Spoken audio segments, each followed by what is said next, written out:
یہ کہانی ایک سچی کہانی ہے۔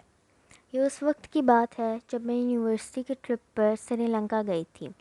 ہمارا اسٹے شہر کینڈی میں تھا، جو کہ ایک بہت گھنا جنگل ہے۔ ہم اس ہوٹل میں ٹھہرے ہوئے تھے اور وہ 180 سال پرانا تھا۔ اسے کوئین وکٹوریہ کے زمانے میں بنایا گیا تھا اور اس کا نام کوئین ہوٹل تھا۔ یہ بہت بڑا تھا۔ یہ ہماری کینڈی میں آخری رات تھی۔ ہم 2 لڑکیاں اور 6 لڑکے تھے۔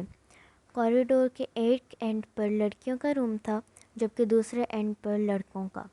اس ہوٹل کے کوریڈورز بھی بہت لمبے تھے۔ ہم سب دوستوں نے سوچا کہ کوئی ہارر مووی دیکھتے ہیں۔ لڑکوں کا روم چونکہ بڑا تھا، ہم نے اس میں مووی دیکھنے کا سوچا۔ اب میں اپنی یو ایس بی دوسرے کمرے میں بھول گئی، لڑکیوں کے کمرے میں، تو میں اپنے دوست سمیر کے ساتھ یو ایس بی لینے گئی۔ پھر سمیر میرے ساتھ ایک دم سے عجیب عجیب باتیں کرنا شروع ہو گیا۔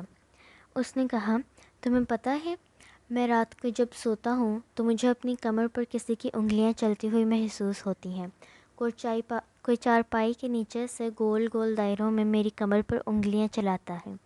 میں اس کی بات سن کر بہت ڈر گئی۔ میں نے اسے چپ رہنے کا کہا۔